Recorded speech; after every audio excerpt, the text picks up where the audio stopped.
Hi, நான் மேகலா. புதன்கிழமை வராகி வழிபாடு. புதன்கிழமை நம்ம கோரிக்கையெல்லாம் நிறைவேற்றுறதுக்கு வராகி அம்மா கிட்ட அரசை இலை வச்சு வழிபாடு செய்யணும். நம்மளோட கோரிக்கை எல்லாமே உடனே நிறைவேற்றி தருவாங்க. நம்ம ஒவ்வொருத்தருக்கும் ஒவ்வொரு விதமான கோரிக்கைகள் இருக்கும். ஒரு சிலருக்கு வேலை கிடைக்கணும், ஒரு சிலருக்கு கல்யாணம் ஆகணும், ஒரு சிலருக்கு குழந்தை பாக்கியம் கிடைக்கணும், குழந்தைங்களோட படிப்பு விஷயமாக நம்ம வழிபாடு செய்வோம். வேலை கிடைச்சா வேலையில் ப்ரமோஷன் கிடைக்கணும், சம்பள உயர்வு ஏற்படணும், தொழில் செய்கிறவங்களாக இருந்தால் தொழிலில் முன்னேற்றம் கிடைக்கணும்னு நம்ம வேண்டுவோம்.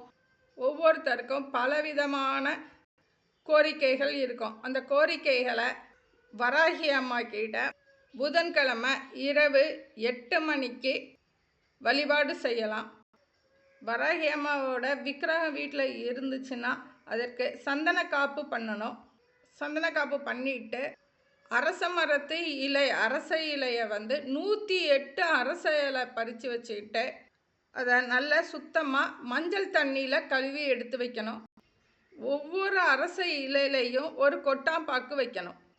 கொட்டாப்பாக்கு வச்சு நம்ம வெத்தலை மாலை சாத்துவோம்ல, அதே மாதிரி வெத்தலையில் பாக்கு வச்சு மாலை சாத்துற மாதிரியே இந்த அரச இலையில் இந்த கொட்டாம்பாக்கு வச்சு 108 இலையையும் மாலையாக கட்டி ஒரு தாம்பலத்தில் அந்த அரச இலையை மாலையாக வச்சு நம்மளோட கோரிக்கை என்னதோ அந்த கோரிக்கையை மனசார நம்ம வராகி அம்மா கிட்ட சொல்லி, யாருக்கு செய்கிறோமோ அவங்களோட பெயர் நட்சத்திரத்தையும் சொல்லி வராகி அம்மா கிட்ட மனதார வேண்டிட்டு அந்த மாலையை வராகி அம்மாவோட கழுத்தில் அணிந்து வழிபாடு செய்தால் வராகி அம்மா அந்த கோரிக்கையை மனதார நம்மளுக்கு நிறைவேற்றி கொடுப்பாங்க. அடுத்த புதன்கிழமை வர்றதுக்குள்ளேயே நம்மளோட கோரிக்கை நிறைவேறும். எல்லோருக்கும் வராகி அம்மா ஆசி கிட்டட்டும். தேங்க்யூ.